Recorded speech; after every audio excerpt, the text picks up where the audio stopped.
Bom dia, gente.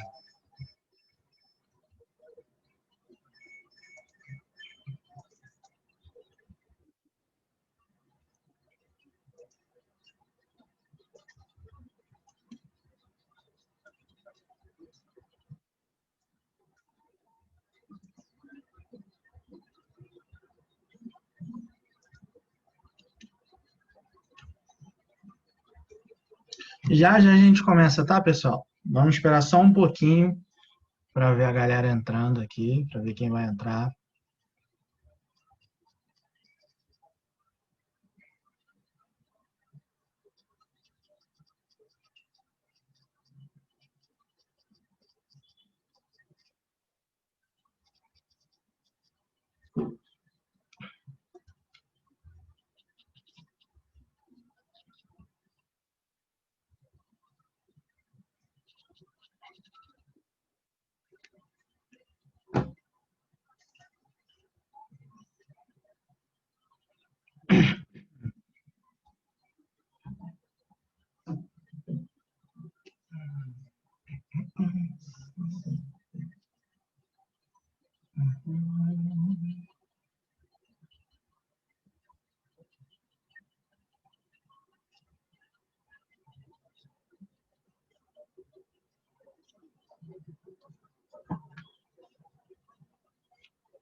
Então, pessoal, por enquanto, né, enquanto a gente não começa, deixa eu ir perguntando a vocês.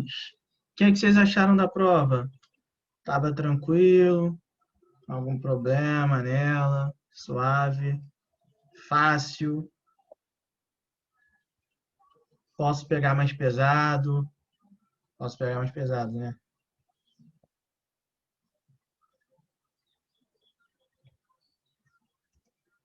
Não precisa? Não precisa, gente.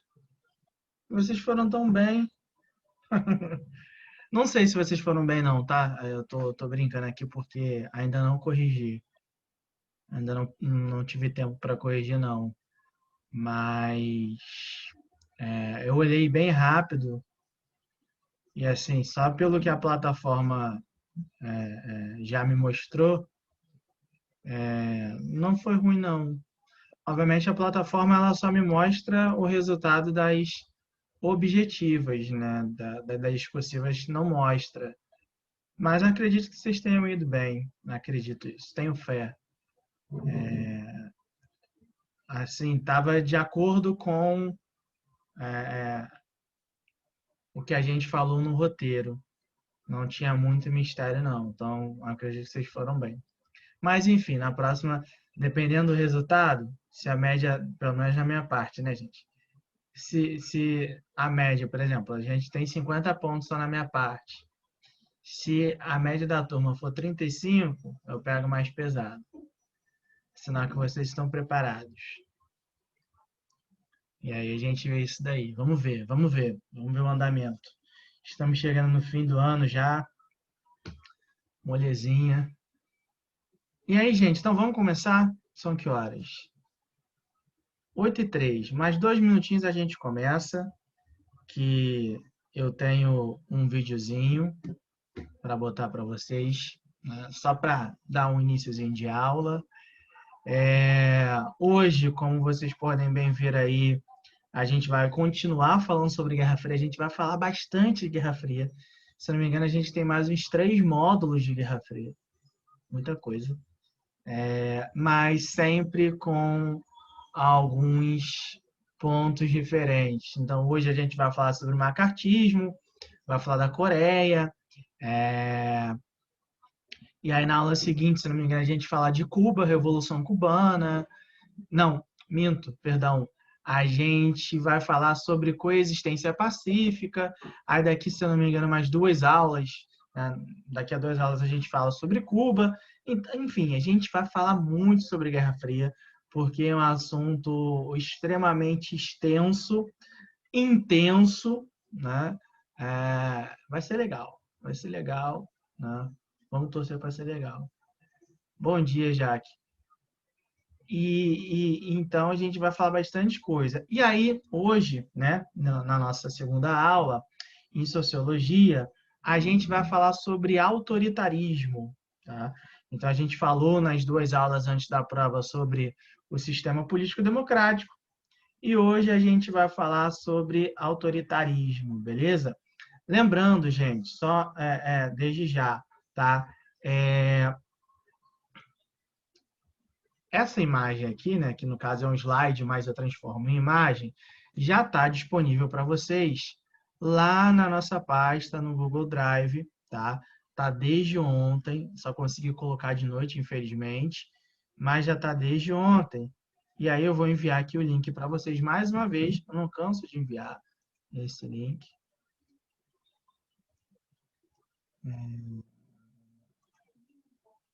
Está disponível lá, tá? Estou enviando aqui para vocês agora através do chat. Então, quem quiser, só baixar lá, né? Quem quiser imprimir também, enfim.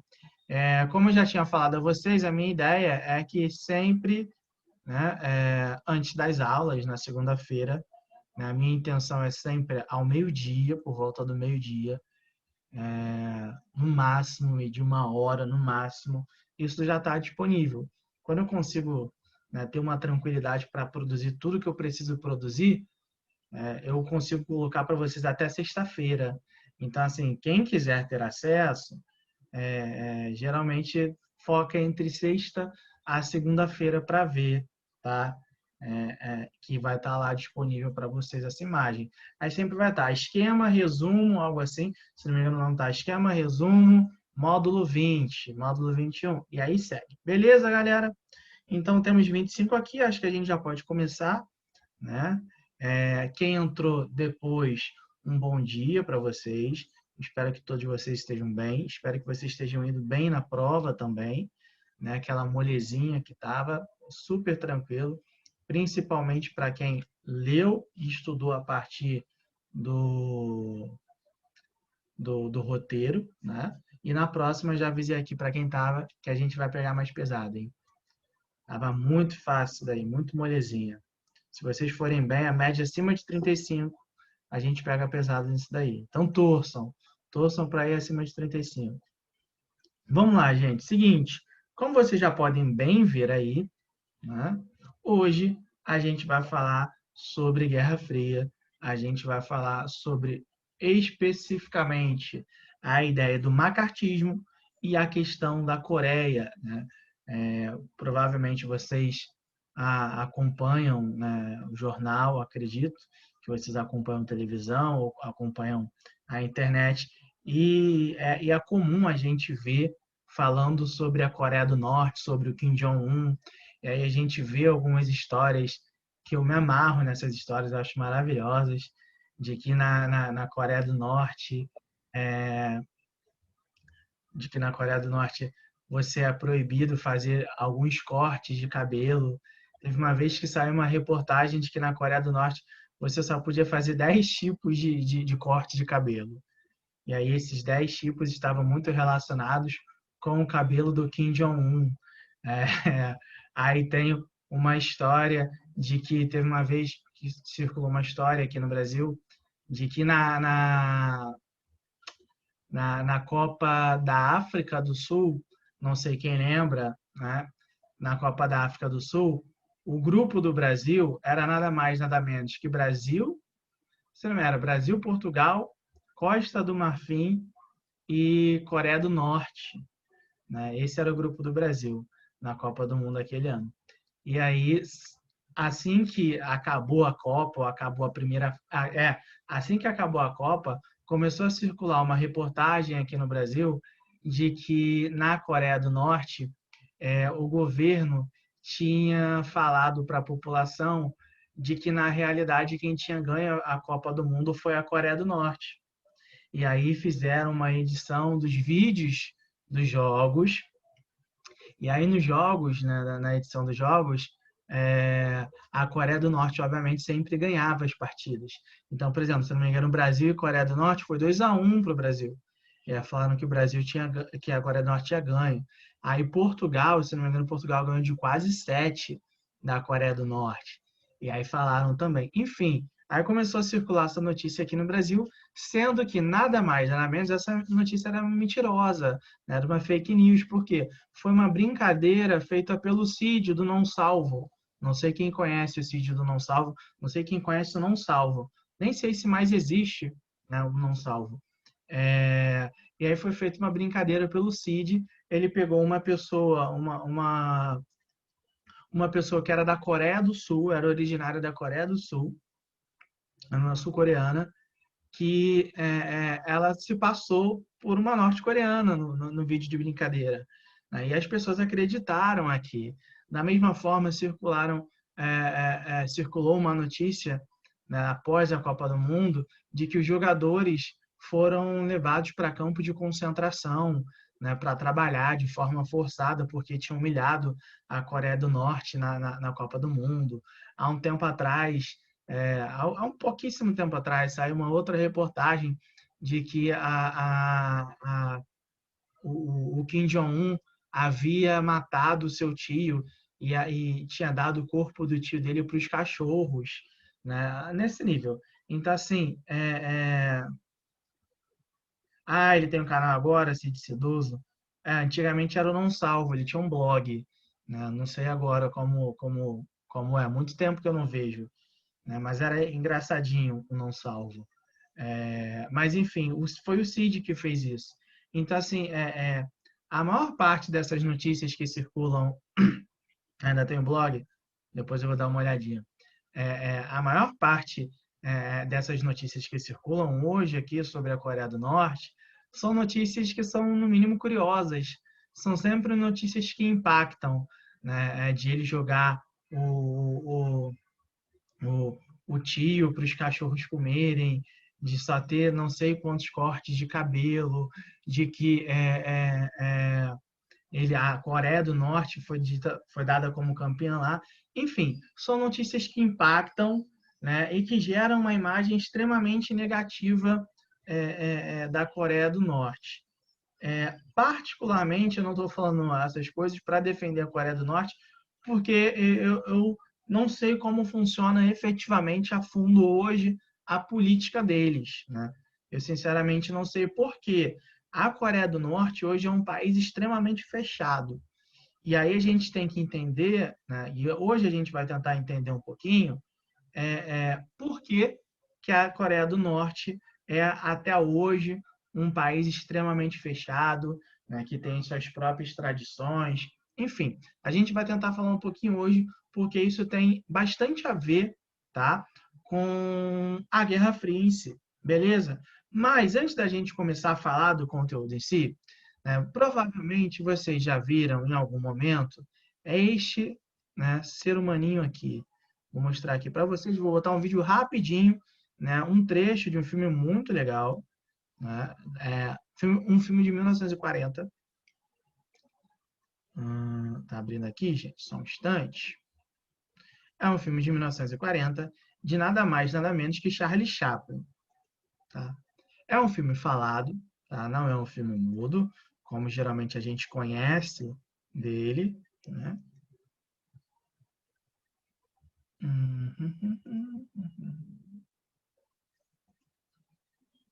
Vocês estão conseguindo ver? Sinaliza aí para mim no chat, por favor. Beleza.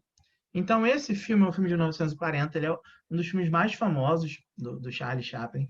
Ele é o Grande Ditador, o nome do filme. Ele tem outros filmes também, Tempos Modernos, por exemplo, e ele tem outro filme, Monsieur Devoc, não lembro agora o nome do personagem em si, mas depois eu vejo aqui para vocês. É um filme de 1947, tá?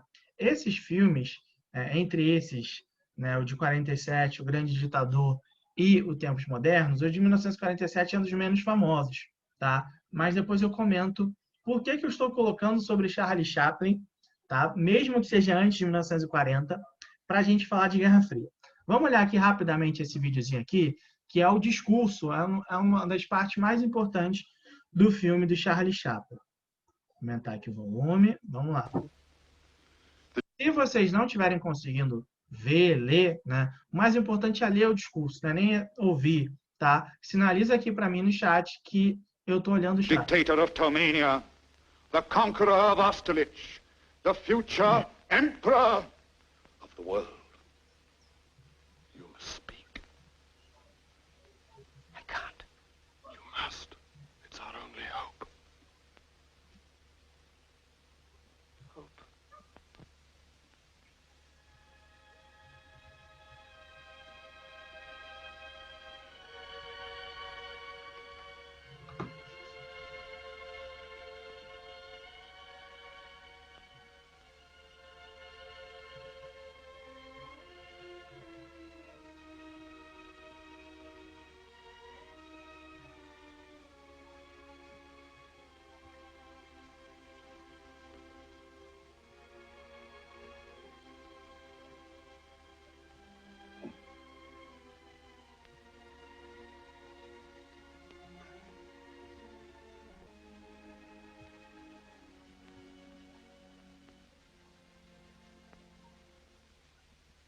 I'm sorry, but I don't want to be an emperor.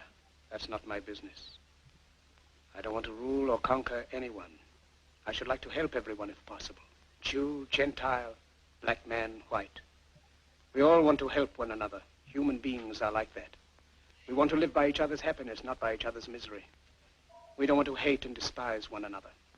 In this world, there's room for everyone, and the good earth is rich and can provide for everyone. The way of life can be free and beautiful, but we have lost the way. Greed has poisoned men's souls, has barricaded the world with hate, has goose-stepped us into misery and bloodshed. We have developed speed, but we have shut ourselves in. Machinery that gives abundance has left us in want. Our knowledge has made us cynical, our cleverness hard and unkind. We think too much and feel too little. More than machinery, we need humanity. More than cleverness, we need kindness and gentleness. Without these qualities, life will be violent, and all will be lost. The aeroplane and the radio have brought us closer together. The very nature of these inventions cries out for the goodness in men, cries out for universal brotherhood, for the unity of us all. Even now, my voice is reaching millions throughout the world, millions of despairing men, women, and little children, victims of a system that makes men torture and imprison innocent people. To those who can hear me, I say, do not despair. The misery that is now upon us is but the passing of greed, the bitterness of men who fear the way of human progress. The hate of men will pass, and dictators die, and the power they took from the people will return to the people. And so long as men die, liberty will never perish. Soldiers, don't give yourselves to brutes, men who despise you, enslave you, who regiment your lives, tell you what to do, what to think, and what to feel, who drill you, diet you, treat you like cattle, use you as cannon fodder. Don't give yourselves to these unnatural men with machine minds and machine hearts. You are not machines, you are not cattle, you are men. You have the love of humanity in your hearts. You don't hate, only the unloved hate, the unloved and the unnatural. Soldiers, don't fight for slavery, fight for liberty. In the 17th chapter of St. Luke it is written, the kingdom of God is within man, not one man nor a group of men, but in all men, in you. You, the people, have the power to create machines, the power to create happiness. You, the people, have the power to make this life free and beautiful, to make this life a wonderful adventure. Then in the name of democracy, let us use that power. Let us all unite. Let us fight for a new world, a decent world, that will give men a chance to work, that will give youth a future and old age a security. By the promise of these things, brutes have risen to power, but they lie. They do not fulfill that promise. They never will. Dictators free themselves, but they enslave the people. Now let us fight to fulfill that promise. Let us fight to free the world, to do away with national barriers, to do away with greed, with hate and intolerance. Let us fight for a world of reason, a world where science and progress will lead to all men's happiness. Soldiers, in the name of democracy, let us all unite!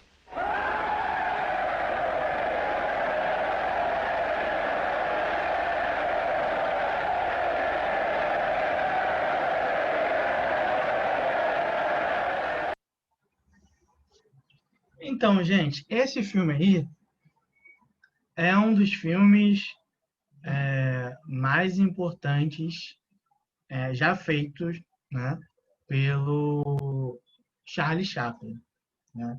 Como vocês podem bem ver, esse filme é de 1940, a Segunda Guerra Mundial ela ainda estava ocorrendo, né?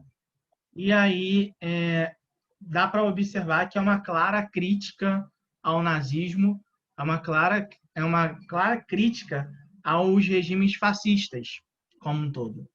Se a gente observar, né, pela própria estética do filme, repara que quando ele está subindo, né, no palanque para falar, tem um militar com a mão estendida, né, o braço direito estendido, semelhante ao que acontecia na estética nazista. Né? Quando ele termina de falar e a população, a sociedade como um todo, né, grita, né, você vê que é uma imagem semelhante ao que as imagens do nazismo tinha, né? Então a gente começa a observar que a estética, né, ela busca fazer uma crítica bem clara ao nazismo em si, aos regimes fascistas como um todo. Só que se a gente parar para observar, no próprio discurso ali final, a gente vai notar que é um discurso que não só critica o nazismo, mas ele faz uma crítica muito forte ao próprio modelo econômico, ao próprio modelo de produção que era implementado na época, que ainda é implementado. E aí esse modelo produtivo é o modelo capitalista. Então a gente observa que em diversos momentos ele faz algumas críticas ao capitalismo. E isso não era assim anormal nos filmes do Charlie Chaplin. Se a gente parar para observar o Tempos Modernos, que é o filme que a gente sempre vê na época de escola, que é um filme clássico, a gente vê que o Tempos Modernos é um filme que ele é extremamente crítico ao capitalismo. Né? Por exemplo, aquela parte que o Charlie Chaplin ele sai da fábrica e aí ele continua fazendo os mesmos movimentos, né, de forma repetitiva, como se ele ainda estivesse na fábrica.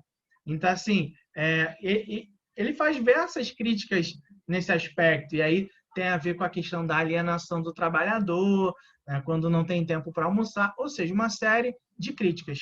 Então, toda a obra, toda a história cinematográfica, vamos colocar assim, do Charlie Chaplin, foi muito pautada em críticas sociais, e aí principalmente nessas críticas relacionadas ao capitalismo, que era o modelo vigente na época, e ainda é o modelo vigente. Mas por que eu estou colocando isso? Porque por conta de todos esses filmes que o Charlie Chaplin fazia, por conta de toda a sua obra, o Charlie Chaplin ele foi taxado, né, a maior parte de sua vida como um comunista. E em nenhum momento o Charlie Chaplin ele se definiu como comunista. Em nenhum momento ele falou que ele era comunista. Mas, durante muito tempo, ele foi taxado de comunista. Ele, obviamente, tinha diversas amizades com comunistas. Né? Ele chegou a, inclusive, fazer uma menção honrosa, vamos dizer assim, à coragem da União Soviética na Segunda Guerra Mundial, mas em nenhum momento ele se declarou comunista. E aí, na época de Guerra Fria, durante esse período de Guerra Fria que a gente estava trabalhando, que a gente está trabalhando agora, no caso, o Charlie Chaplin ele vai ser perseguido pelo governo dos Estados Unidos. E aí a gente vai comentar um pouquinho sobre isso mais à frente. Então, eu só comecei a falar do Charlie Chaplin para colocar um pouquinho sobre isso, para a gente trabalhar, para a gente já ter uma noção da ideia que a gente vai trabalhar hoje, que é a ideia do macartismo. O que é o macartismo? Quais foram as consequências do macartismo para a política dos Estados Unidos e para a política global como um todo? E é isso que a gente vai falar. Por quê? O que foi a Guerra Fria? Né? A gente já falou nas aulas anteriores, inclusive caiu na nossa avaliação. Eu coloquei aqui, né, eu copiei e colei do que a gente já tinha colocado na imagem sobre Guerra Fria do módulo 18, do módulo 18 em si. E aí, olha só que eu coloquei. Foi o conflito ocorrido entre os anos de 1945 e 1991 entre os Estados Unidos e a União Soviética. A principal marca da Guerra Fria, gente, só para a gente retomar, é a ideia da bipolaridade, tanto a bipolaridade econômica, a política, a ideológica e a geopolítica. Como assim? Vamos lá retomar algo que a gente falou. A econômica é quando a gente fala que havia uma disputa entre a ideia do livre mercado, defendido pelos Estados Unidos, e a ideia da planificação econômica, defendida pela União Soviética.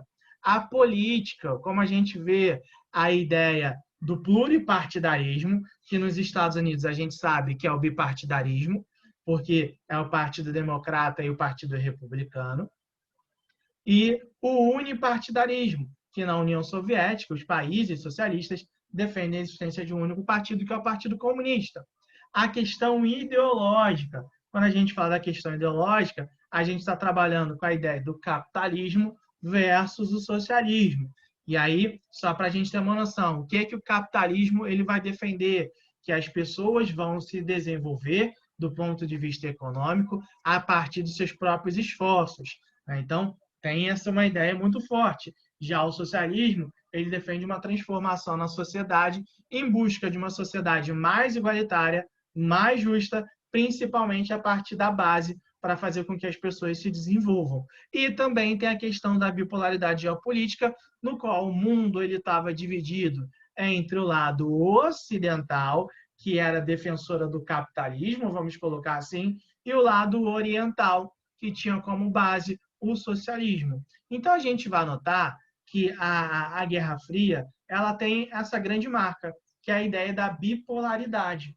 Porém, né, a gente também comentou nas aulas que existem alguns marcos de início da guerra. Por exemplo, a Conferência de Potsdam, os ataques com as bombas atômicas em Hiroshima e Nagasaki, também tem o discurso do Churchill sobre a cortina de ferro, mas também tem o discurso do Harry Truman dizendo, né, alertando sobre o perigo do fantasma vermelho, né, o perigo comunista, o perigo vermelho rondando o mundo ocidental, liberal, democrático. Então a gente coloca que a Guerra Fria ela tem justamente essas características, essas marcas, né, da bipolaridade. Só que um grande ponto que a gente coloca, e se não me engano, não lembro agora, eu coloquei isso na avaliação, é a questão da destruição mútua assegurada. Esse é um ponto que a gente sempre tem que entender para definir a Guerra Fria, tá? Porque a gente sabe, a gente sempre vai saber que a Guerra Fria ela é caracterizada pela questão da bipolaridade.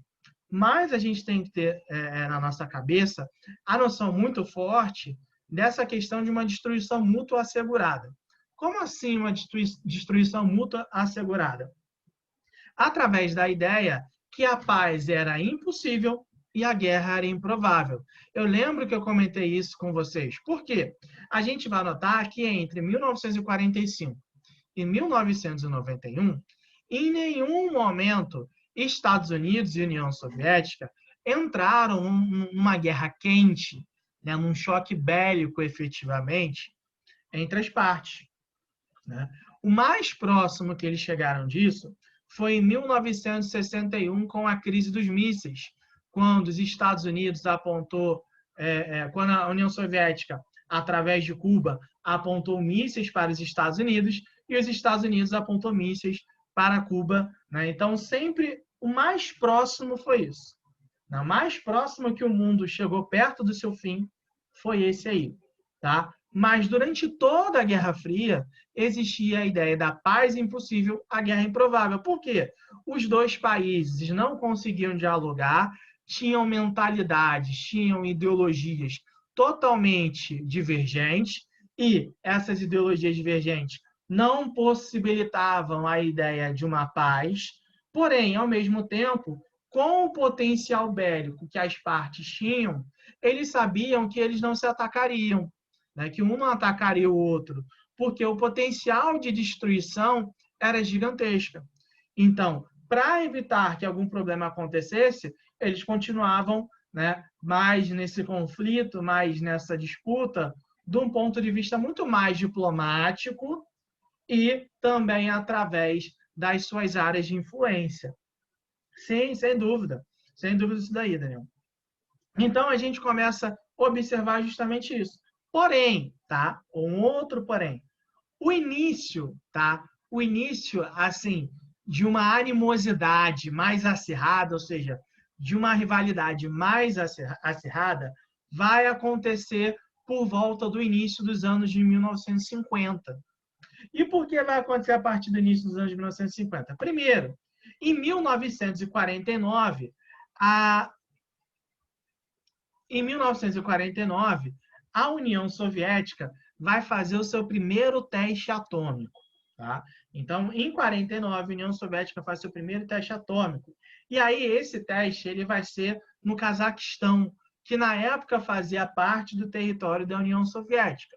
Claramente, a gente pode entender que esse teste, essa experiência atômica por parte da União Soviética, era nada mais, nada menos que uma resposta aos Estados Unidos, que no ano de 1945 tinha organizado e tinha colocado em prática o Plano Manhattan, que era o plano de criação de bombas atômicas. Não à toa, eles testaram em Hiroshima e Nagasaki, e deu êxito. Então, em 49, a União Soviética vem, faz o seu primeiro teste atômico, e no Cazaquistão, no território da própria União Soviética, dá uma resposta para os Estados Unidos. É chegar e falar, ó, eu estou aqui. Né? É quase essa brincadeira que a galera faz hoje de que ó, o pai está on. É mais ou menos essa ideia. Né? Então, o que a gente começa a observar é que, a partir de 49, as animosidades entre Estados Unidos e União Soviética, elas começam a se intensificar. E aí, quando começa a se intensificar, a gente precisa observar que os Estados Unidos precisava dar uma resposta àquilo que a União Soviética começava a fazer. Por isso, o que a gente vai notar? Em 1950, vai surgir um senador, né? E esse senador, até então, ele não era ninguém, era um senador de Wisconsin, tá? No qual ele vai fazer uma denúncia de que, dentro do Departamento de Estado dos Estados Unidos, havia comunistas infiltrados. E essa denúncia é bem importante, porque, repara, o Departamento de Estado dos Estados Unidos é um dos órgãos governamentais mais importantes de lá.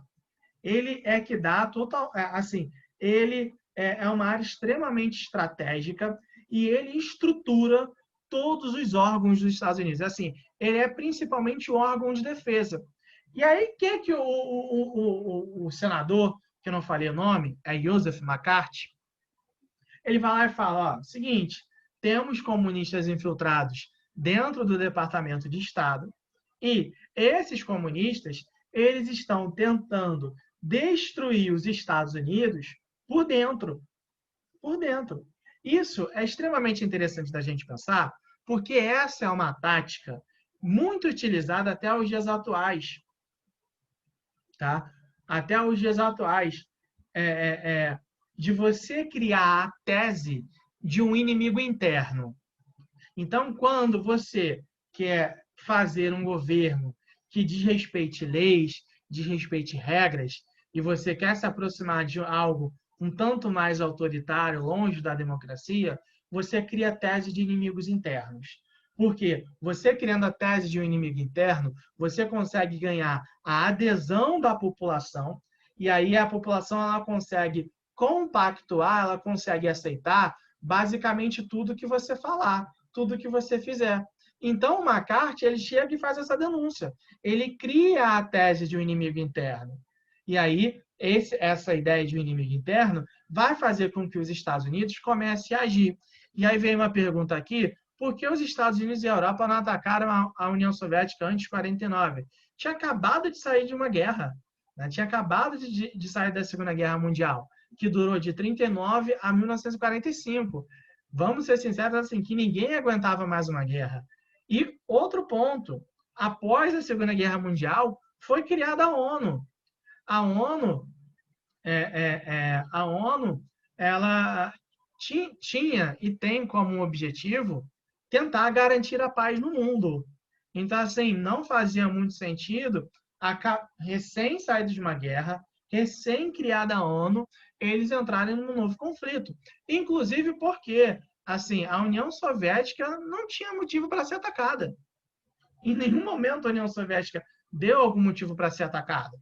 Se fosse assim, a gente poderia pensar que a União Soviética também poderia atacar os Estados Unidos. Mas em nenhum momento a União Soviética deu motivos para ser atacado. Né? Isso aí traria um problema gigantesco. E, inclusive, se atacasse, né, a gente poderia ver um conflito com armas atômicas, com bombas atômicas sendo utilizadas. Então, havia esse temor já. Porque desde o fim da Segunda Guerra, já tinha essa questão aqui, ó, da destruição mútua assegurada. Eles já tinham essa noção. A questão é que, a partir de 47, isso começou a ficar um pouco mais claro para todo mundo, beleza? E aí, após as denúncias por parte do Joseph McCarthy, tá, de que havia comunistas infiltrados, a gente vai começar a observar que nos Estados Unidos se iniciou um movimento de caça às bruxas. Tá? E aí começaram a perseguir em larga escala, tá? Em larga escala mesmo, os comunistas dentro dos Estados Unidos. Quem gosta de assistir série, tem uma série chamada The Americans, muito boa. Ela antigamente passava aqui no Brasil na Fox, né? Não sei se continua passando, porque eu comecei a assistir essa série por volta de 2012, 2013. E essa série ela trabalha justamente com a época dos Estados Unidos, na época do macartismo, no qual, se eu não me engano, tem um casal de protagonistas, onde eles são enviados pela União Soviética para espionarem os Estados Unidos. E aí eles são obrigados, obviamente, para espionarem, a se adaptarem ao modelo de vida dos Estados Unidos da época. E isso vai começar a gerar uma série de problemas para eles, principalmente porque, quando eles foram enviados como um casal. E aí eles não eram um casal, mas foram enviados como um casal e acabaram se apaixonando, essas questões como um todo, e formaram uma família efetivamente. E isso começa a história a se desenrolar assim. E é muito legal a série, muito legal até onde eu assisti. Depois eu não conseguia baixar mais, porque na época era baixar as séries, né? E aí eu parei de assistir. Mas é muito legal. Se não me engano, a série continua existindo. Ela está na 7ª temporada. Ela se passa justamente nesse período do macartismo, onde havia essa caça às bruxas. Então a gente começa a observar que nos Estados Unidos, desse período, da década de 50, começa esse movimento de perseguição aos comunistas. Vou botar aqui o nome para vocês.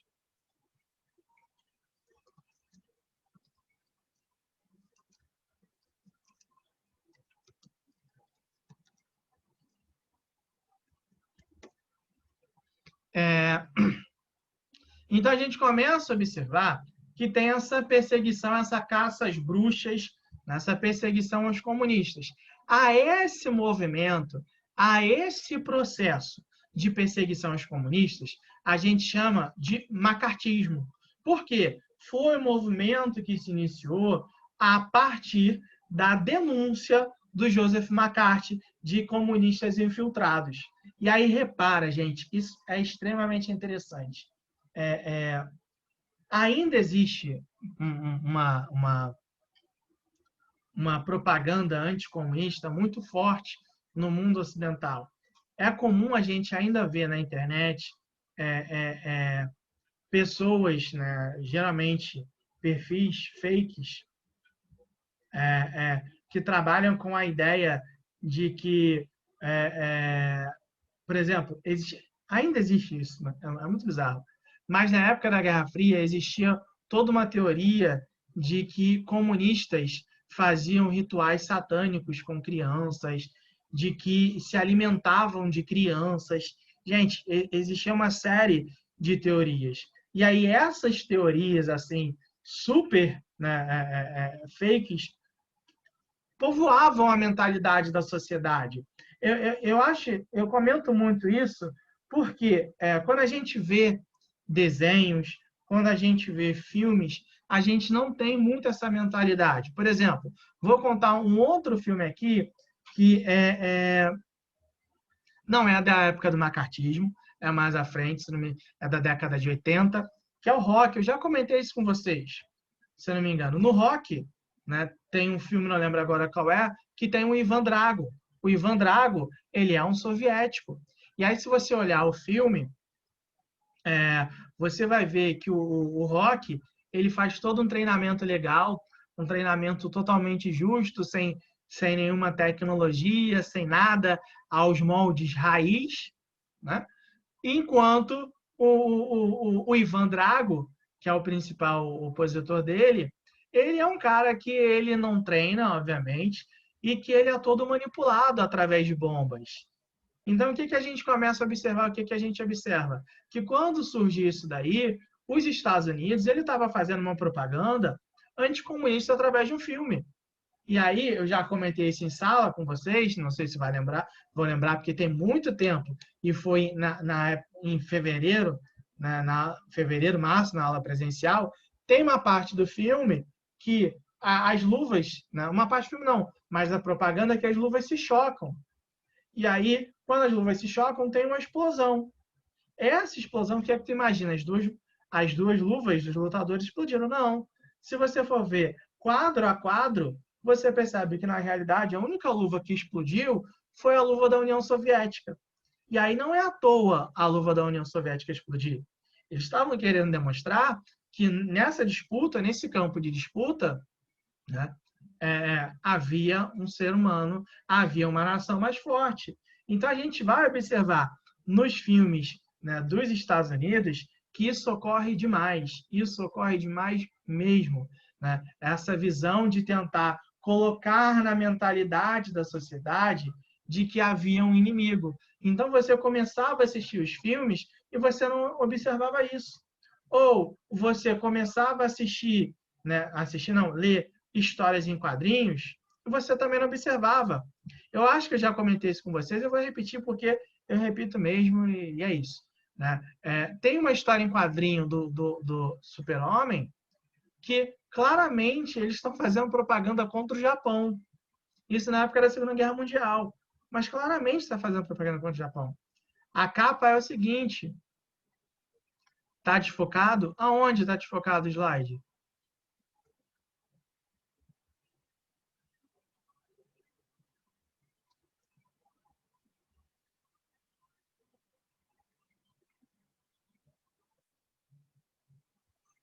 Estranho. Deixa eu botar aqui de novo. Vamos lá.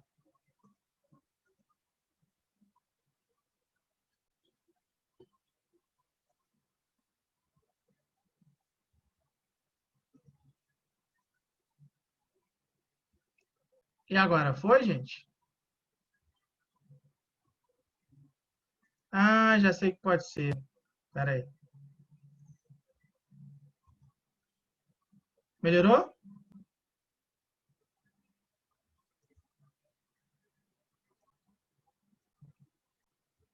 Show, então. Então, por exemplo, tem uma história em quadrinho do Super-Homem, que é na época da Segunda Guerra Mundial, que ele claramente chega e fala o seguinte, ó, você também pode dar um tapa em um japa. É nesse nível. Isso, obviamente, em tradução livre, tá? Mas chega e se coloca isso. Então, a gente começa a observar que nos Estados Unidos, eles têm uma tradição de, através das artes, né, através do cinema, através de histórias em quadrinho, por exemplo, eles realizarem algumas propagandas contra os inimigos que venham a ocorrer. Na época do macartismo, isso também vai ficar muito forte. E muito por conta de uma própria pressão do governo dos Estados Unidos. Né? Sempre existiu, mas na época do macartismo vai ficar muito mais forte.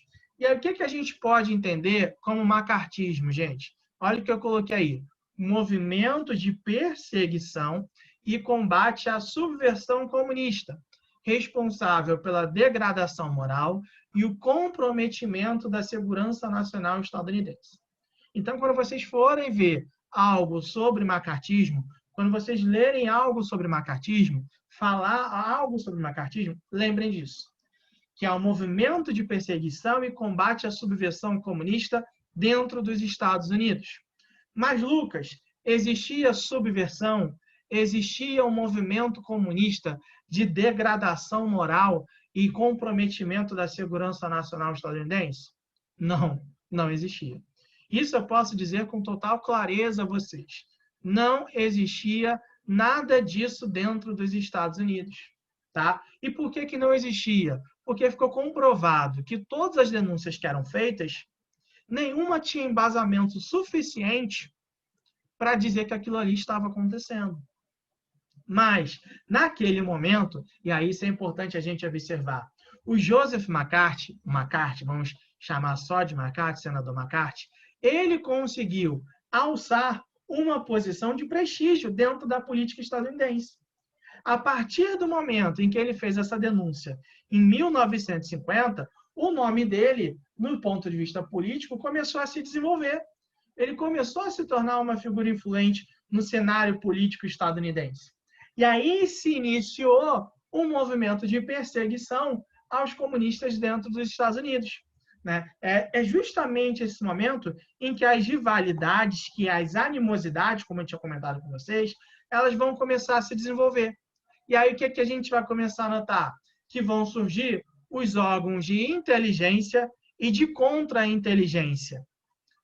A gente vai começar a ver que o FBI ele vai começar a ganhar cada vez mais força, que a CIA vai ganhar mais força. Do outro lado, na União Soviética, a gente vai observar o surgimento da KGB. Então, a Guerra Fria, ela, a partir desse momento, ela começa a entrar num estágio, ela começa a entrar numa fase de espionagem.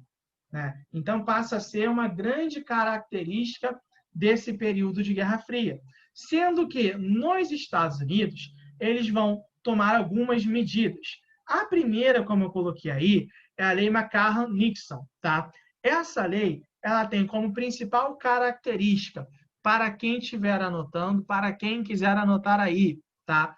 A lei previa a expulsão, tá? A expulsão de comunistas em órgãos de defesa dos Estados Unidos. Então, se eu fosse um estadunidense e trabalhasse em algum órgão de defesa dos Estados Unidos, mas eu fosse simpatizante ou se eu tivesse algum elo com o comunismo, eu poderia ser expulso desse órgão de defesa, independente de eu ser estadunidense ou não.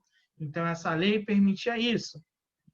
Ao mesmo tempo, a lei também permitia que houvesse a prisão de comunistas em época de guerra. Então, sempre que ocorresse alguma guerra, tá, os comunistas poderiam ser presos. Por quê? Eles eram considerados uma ameaça aos Estados Unidos, uma ameaça à segurança dos Estados Unidos. Então, essa é a primeira lei adotada. Outra medida adotada é a Lei de Registro de Organizações.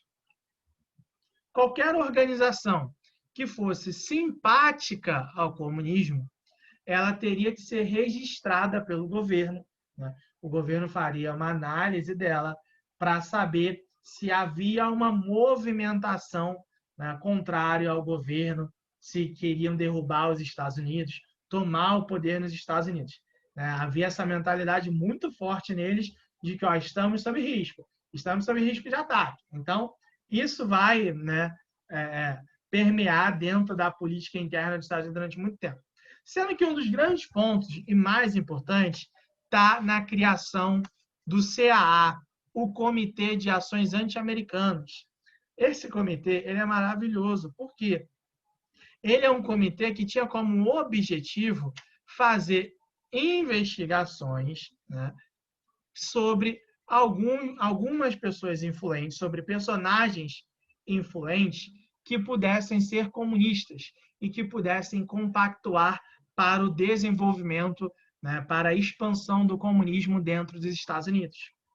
E aí, isso é engraçado porque começou a ocorrer uma forte perseguição a empresários dentro dos Estados Unidos, empresários que de alguma forma compactuassem com o comunismo, que deve ser normal, né? Isso. E principalmente artistas, tá? Pessoas ligadas à arte, tá? Começaram a ser perseguidas. Entre estas pessoas estava nada mais, nada menos que o Charlie Chaplin, que eu comentei com vocês. O Charlie Chaplin, para quem não sabe, ele não é estadunidense, tá? Se eu não me engano, ele é britânico, sendo que a maior parte da vida dele, durante grande parte da vida dele, ele viveu nos Estados Unidos por cerca de 30 anos. E durante todo o período que o Charlie Chaplin vivia lá, né, principalmente após a Segunda Guerra Mundial, começou uma série de investigações dos Estados Unidos para descobrir se ele era comunista ou não. Assim, era um objetivo absurdo, descobrir se o Charlie Chaplin era comunista. Havia essa necessidade fora do comum.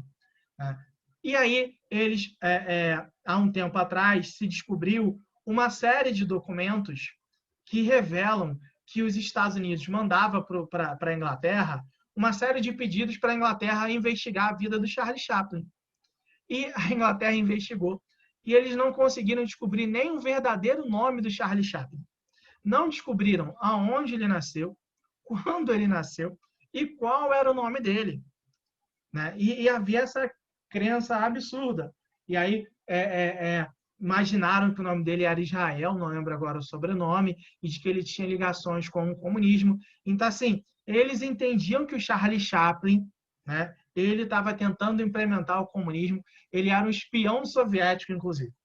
Chegaram a imaginar que ele havia sido cooptado pela União Soviética, ele fazia espionagem para beneficiar a União Soviética.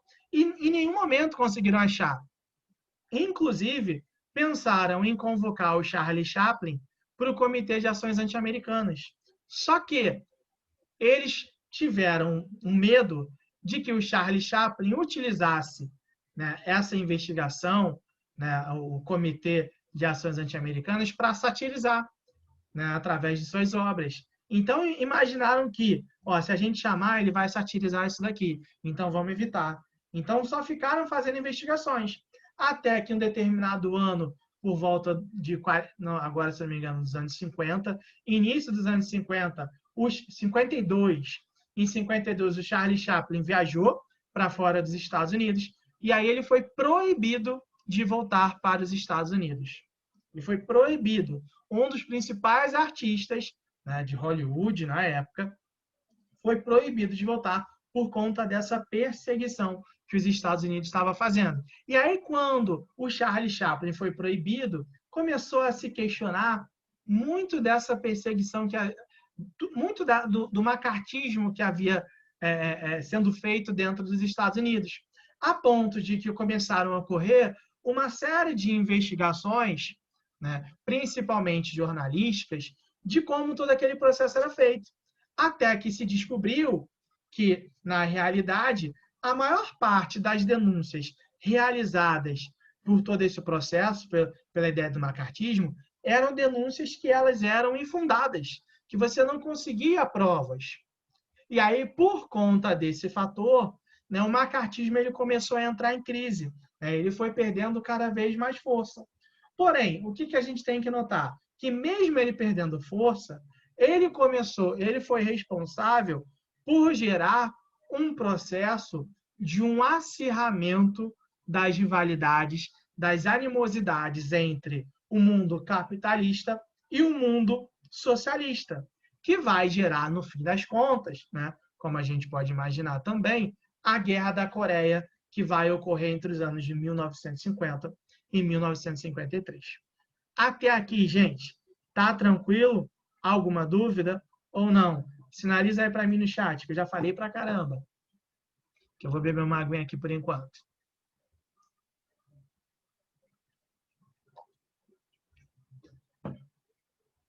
Podemos continuar? Alguma dúvida ou não?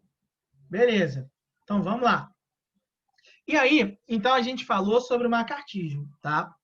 Agora, a gente vai prosseguir para a Guerra da Coreia. Por quê? Quando a gente fala em Coreia, deixa eu pegar uma imagem aqui, Isso é chuva, gente?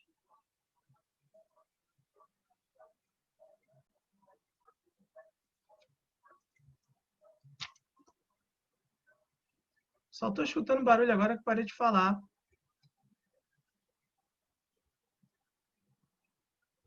Vai entender, né, cara?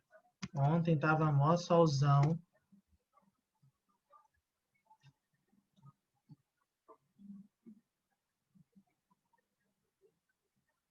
Vamos lá, olha só. Vou pegar aqui uma imagem aqui para vocês.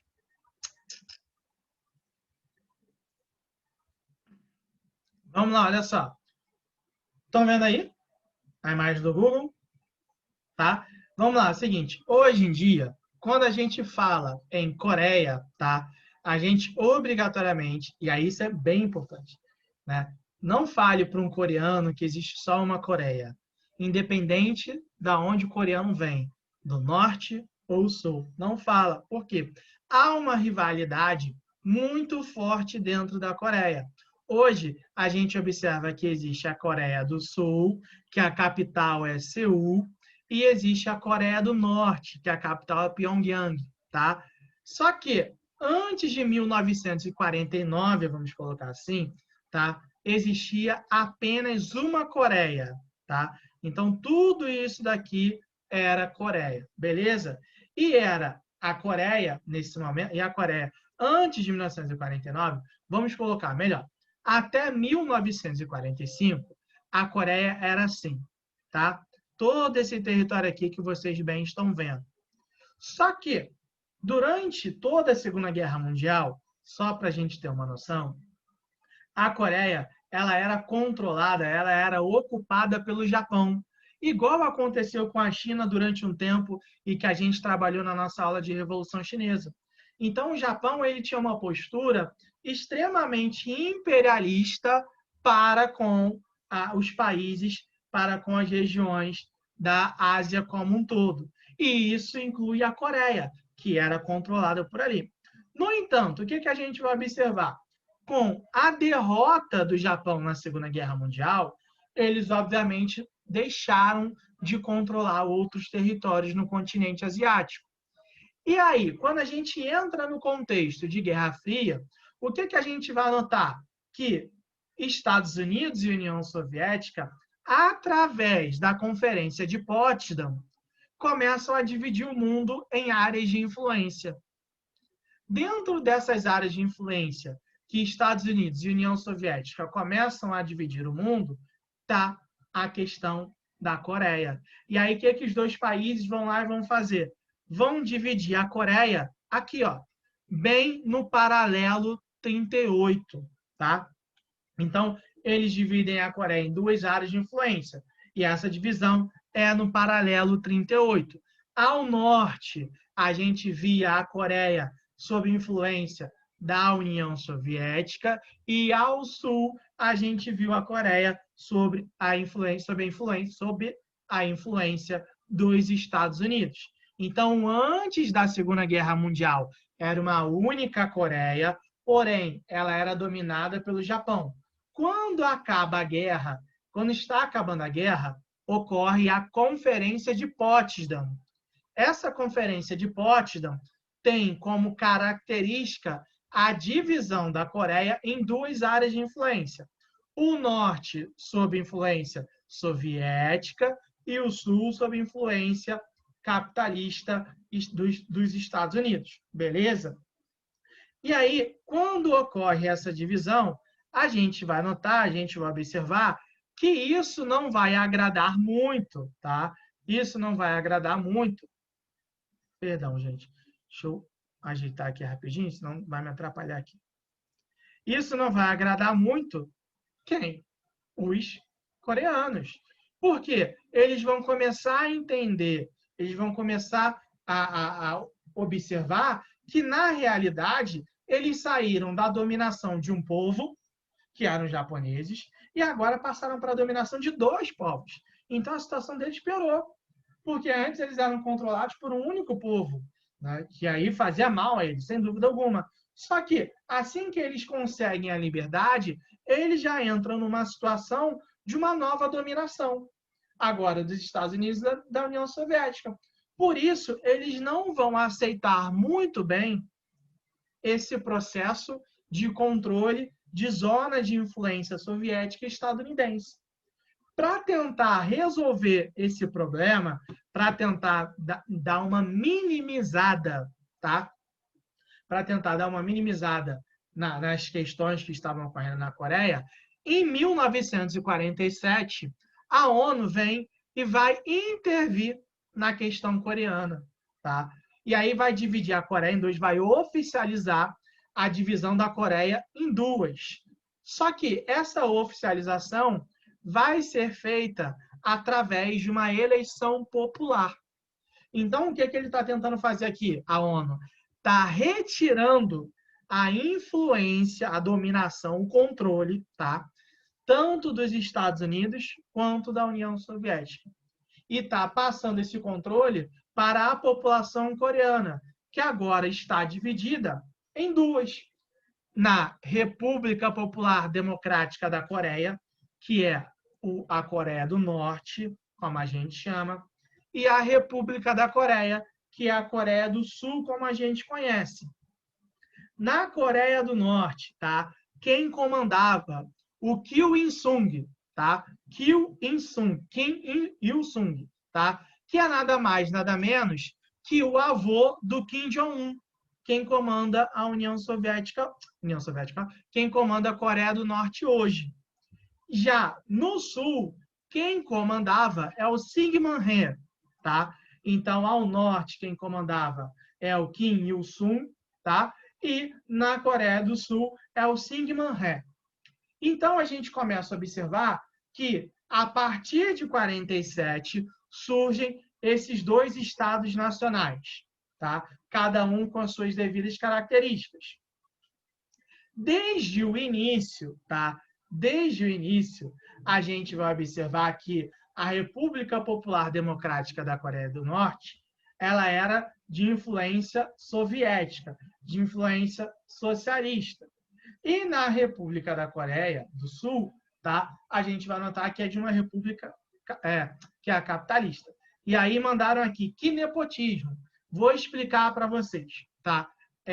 Geralmente, quando a gente ouve na TV sobre Coreia do Norte, geralmente se relaciona a Coreia do Norte como uma ditadura.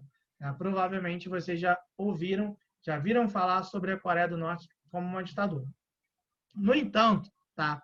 Existem visões distintas, e aí tem um livro muito legal que fala sobre a Revolução Coreana.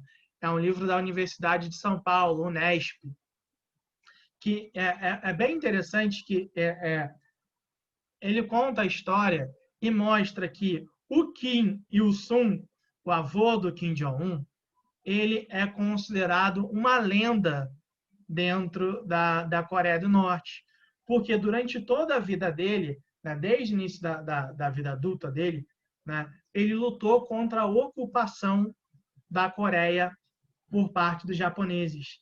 Então, ele é um dos grandes responsáveis por combater a invasão japonesa na Coreia do Norte. E aí, dentro da tradição da Coreia, dentro da tradição coreana, existe uma valorização muito forte aos guerreiros, à família de guerreiros. E o Kim Il-sung, ele foi considerado um guerreiro por conta disso. Então, há uma devoção muito grande, por conta das tradições culturais, à família do Kim Il-sung. Por isso que a gente observa que a própria população norte-coreana entende desde o início que a família do Kim Jong-un, do atual comandante, é a grande líder da nação coreana. Né? Então, geralmente, a gente entende... Né? Esse livro ele passa essa visão dessa maneira. E eu achei extremamente interessante essa visão, né? Porque lá existe uma tradição zarushi, como chamam. E aí é bem legal você ler através de um outro viés, né? Porque a minha vida toda eu tive essa noção também que a gente vê aqui, né? Mas quando eu li essa, eu falei, pô, que interessante, legal para confrontar essas duas visões, que na realidade mostra que para a população coreana, não existe uma ditadura em si, mas existe uma devoção a famílias, a várias famílias, né, no caso lá, e a principal família é a do Kim Jong-un, porque o avô dele foi um dos grandes responsáveis, se não o grande responsável, por combater a invasão japonesa desde o seu início. Então, a gente observa que, por conta disso, já desde o início, o Kim Il-sung ele foi colocado como comandante da nação norte-coreana. E aí, o que a gente nota?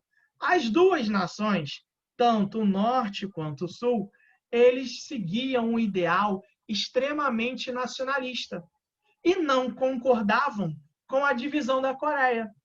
Eles queriam fazer com que a Coreia voltasse a ser uma só.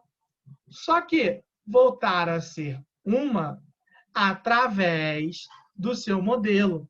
Ou seja, a Coreia do Norte queria implementar o seu projeto na Coreia do Sul e a Coreia do Sul queria implementar o seu projeto na Coreia do Norte. Sendo que o primeiro passo, quem deu para fazer isso, né? Quem deu o primeiro passo para fazer isso, perdão, foi a Coreia do Norte, que avançou para além do paralelo 38. Então, o que a gente vai começar a observar? Que a Coreia do Norte pegou esse paralelo aqui, como vocês podem estar vendo, ó, e começou a avançar. E aí ela avançou e chegou até aqui. Tomou a capital da Coreia do Sul, Seul, tomou a capital e afastou o Syngman Rhee do poder. Quando ela afasta o Syngman Rhee do poder, o que a gente vai notar? O que a gente vai observar? Que a ONU vai organizar a Resolução 83. Vai votar a Resolução 83. Essa resolução fazia e determinava, tá, por parte dos países que votaram nela, que a Coreia do Norte era uma nação agressora. E se era uma nação agressora, quem poderia salvar a Coreia do Norte? O Chapolin Colorado? Não. Os Estados Unidos. Como sempre, os Estados Unidos. Então, quando a ONU define que a Coreia do Norte era uma nação agressora, eles vão lá e os Estados Unidos assumem o ônus, né, porque é algo muito pesado, muito complicado para os Estados Unidos, de atacar, de dar uma resposta à Coreia do Norte. E aí, o governo, na época dos Estados Unidos, era liderado pelo Harry Truman, o responsável por fazer aquele discurso de que o perigo comunista rondava o mundo ocidental. Né? O Harry Truman ele convoca o general MacArthur, tá, para atacar a Coreia do Norte.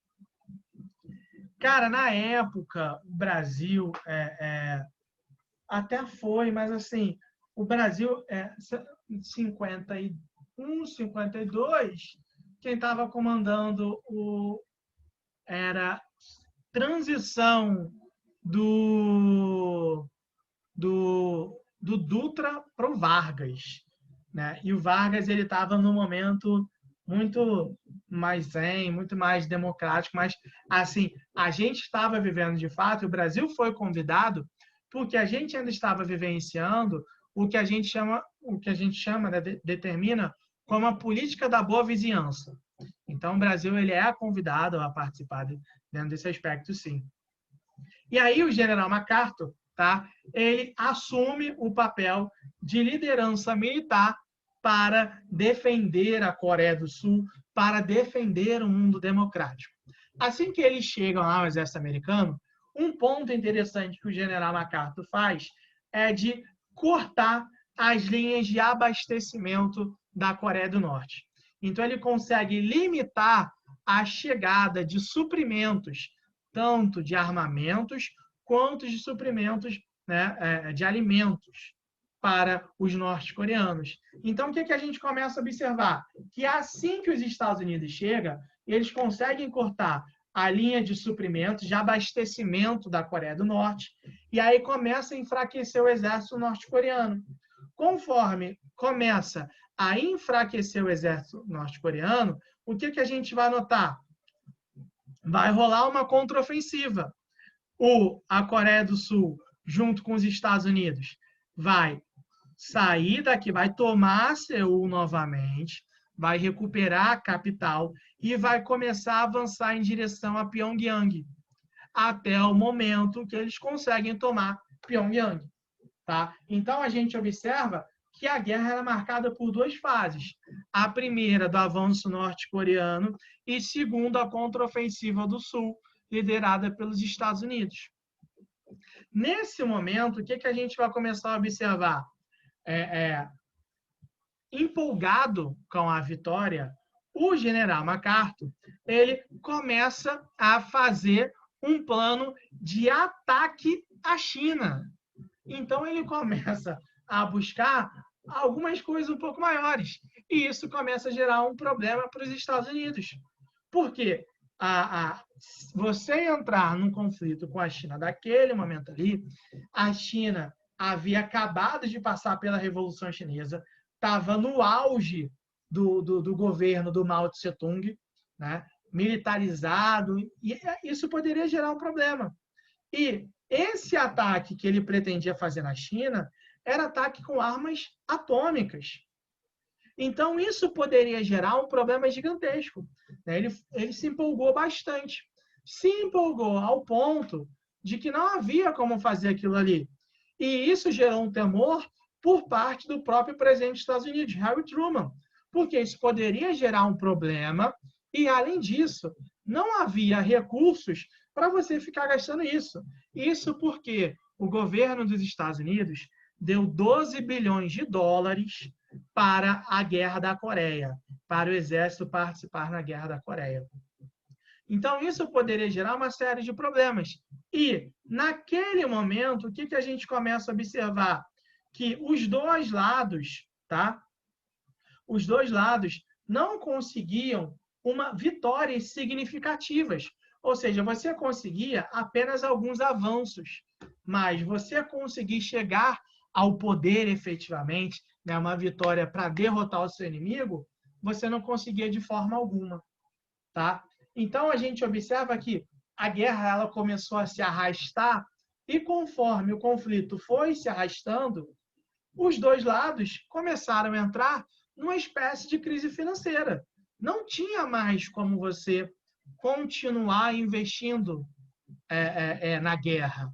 E aí, como não tinha mais como continuar, houve um recuo de ambas as partes.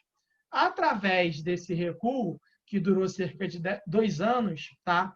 Se assinou em 1953 o armistício de Panmunjom, tá? Esse armistício ele deu fim à Guerra da Coreia. Só que é um ponto interessante. Vamos lá. O armistício assinado em 53 tem duas características. Deu fim à Guerra da Coreia, tá? E libertou, são 3 pontos no caso, né? Libertou os prisioneiros de ambos os lados. Então, os dois se comprometeram a libertar os prisioneiros e assim fizeram, tá? E, além disso, a gente vai observar que eles se comprometeram também, através do armistício, a oficializar a divisão da Coreia, das Coreias. E aí, essa divisão foi oficializada também no paralelo 38, aqui, onde a ONU já havia decidido, vamos colocar assim. Tá? Sendo que essa divisão ela é marcada por uma zona desmilitarizada. Como assim uma zona desmilitarizada? Existe aqui ó, a divisão da Coreia, tá vendo? Essa linha do paralelo 38. E 4 quilômetros ao norte e 4 quilômetros ao sul, existe uma zona desmilitarizada. Tá? Não há militares naquela região ali, justamente para evitar que ocorra conflitos. Deixa eu ver se eu consigo mostrar aqui.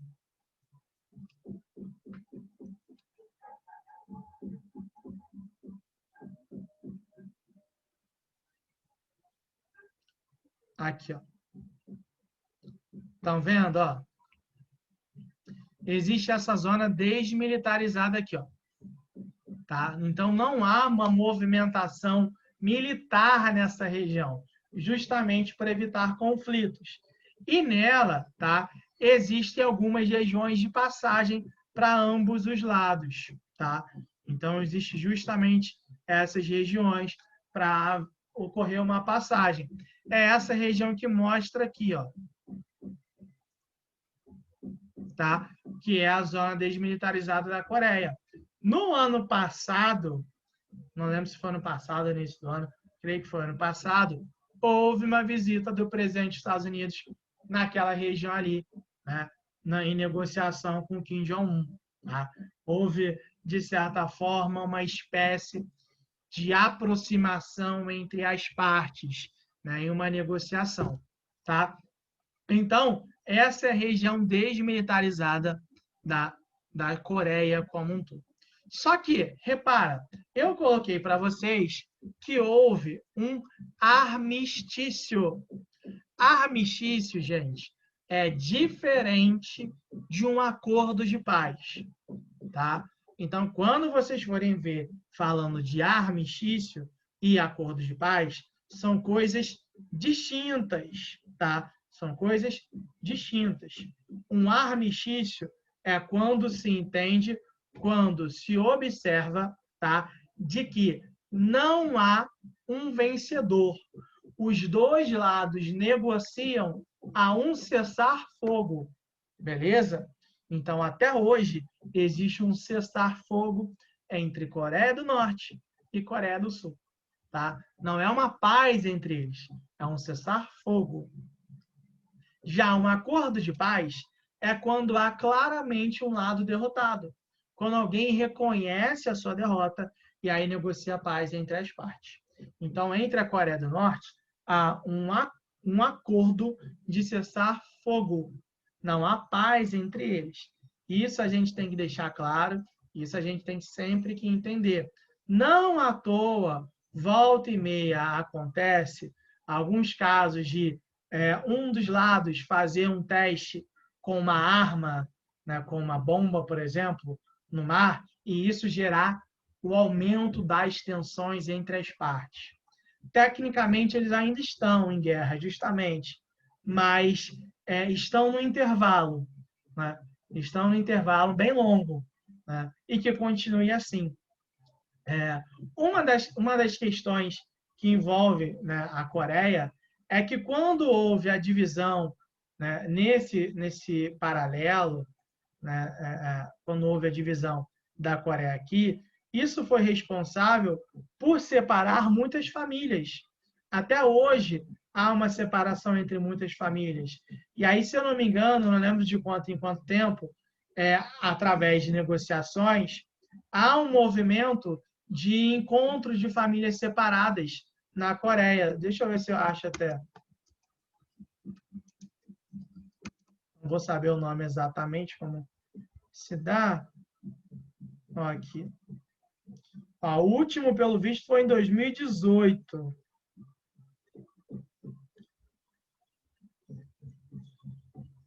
Vocês estão conseguindo ver a reportagem ou não, gente?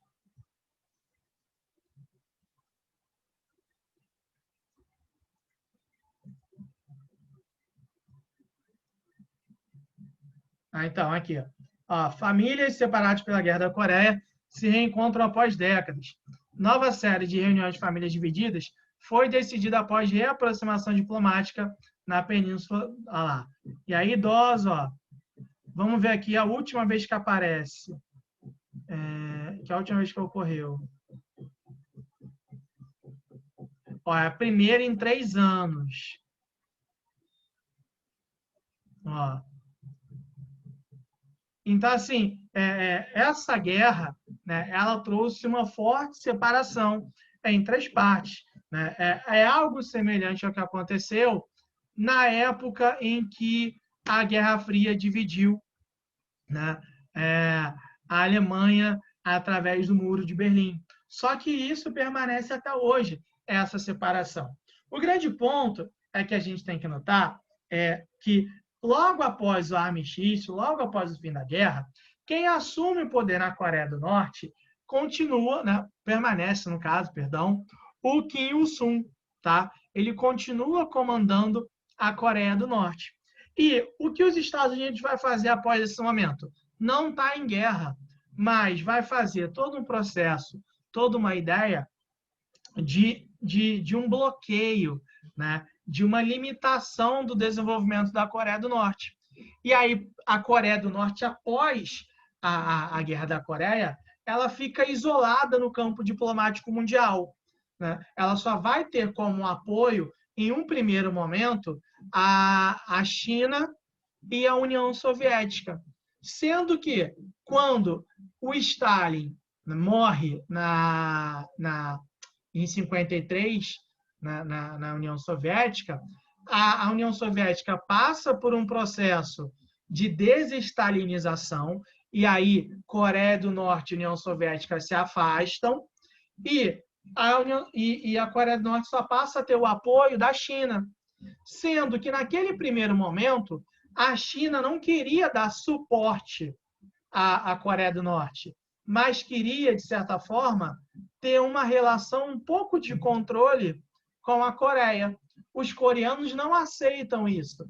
E aí vai ocorrer um rompimento, um afastamento entre as partes.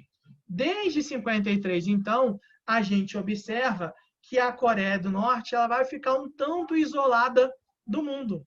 Então, a gente entende hoje esse isolamento muito por conta disso. Né? E aí a gente não tem muito conhecimento do que ocorre, como ocorre na União Soviética, na Coreia do Norte em si. Isso é uma característica que chama bastante atenção para a gente. E aí, não lembro agora o ano exatamente, após a morte do Kim Il-sung, quem assume é o filho dele, que é o Kim Jong-il, tá? E aí o Kim Jong-il, ele, se não me engano, ele assume em 77 e morre em 2011, né? Ele morre em 2011, o Kim Jong-il. E aí, no lugar do Kim Jong-il, assume o filho dele, o neto do Kim Il-sung, que é o Kim Jong-un, que está até hoje, né, comandando a Coreia do Norte. No início do ano, começou a rolar toda uma teoria de que o Kim Jong-un tinha passado por uma cirurgia, né, se não me engano, no coração. A cirurgia não tinha dado tanto certo, e aí ele estava passando por alguns problemas de saúde.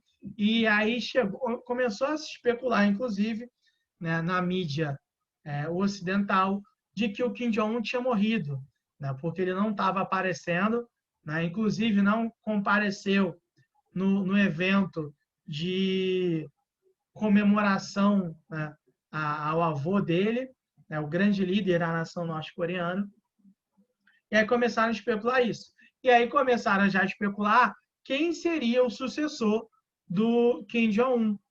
Hoje a especulação que rola na mídia ocidental é de que é a irmã dele, né? Deixa eu ler aqui o nome, é muito Kim, eu não consigo lembrar os nomes. Kim Yo-jong, tá? Que é essa daqui. Falam que é, a gente não sabe ainda. Né? Deixa eu botar aqui para vocês verem.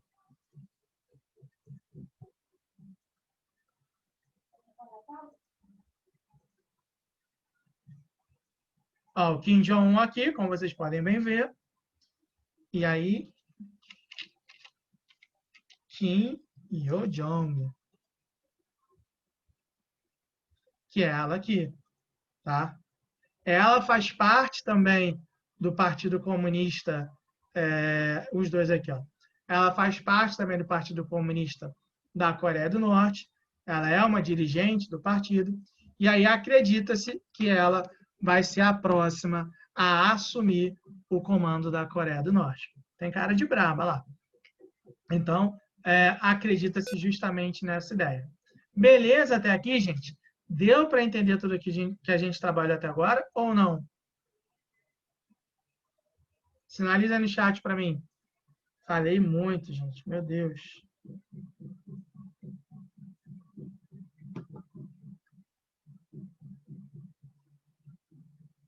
Beleza, então. São 9h24, né? A nossa aula na teoria vai até 9h35, sendo que a gente não deu a pausa. Então, a gente vai parar às 9h30, beleza? Então, daqui a 5 minutinhos. A minha ideia era de fazer alguns exercícios com vocês, sendo que eu falei muito, né? Falei muito, muito, muito. Então, não vai dar tempo da gente fazer esses exercícios juntos. Porém, isso não significa que vocês não irão fazer esses exercícios, beleza? E aí, deixa eu pegar aqui, vou mandar, tá?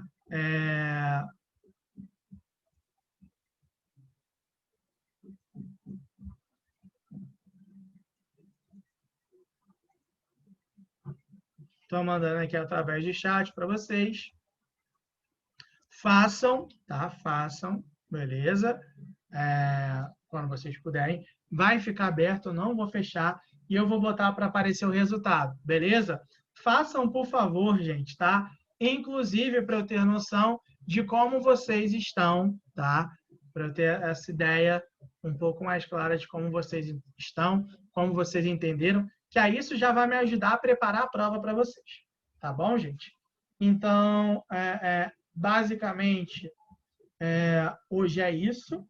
Espero que vocês tenham entendido, tá? Espero que vocês tenham gostado também. A gente se vê mais tarde, né? Que horas a gente se vê? De novo, 11h30 a gente se encontra, tá? Se cuidem, né? Levantem um pouquinho da cadeira agora, nesse descanso que vocês vão ter. Tomem um café, comam um biscoito. E é isso, gente. Valeu? Um beijo e um abraço para todo mundo. Até 11h30. Tchau, tchau, gente. E o link do Google Drive tá aí, tá? Tá na conversa. Se alguém quiser que eu mande de novo agora, eu mando. Só me avisar. Beleza?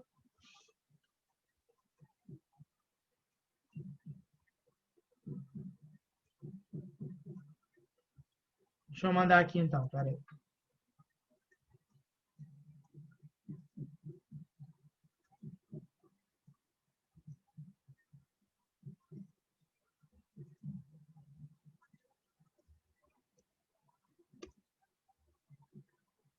Pronto. Valeu, galera. Tá? Beijo e abraço para todo mundo. E até já. Vou desligar aqui para todo mundo, tá bom?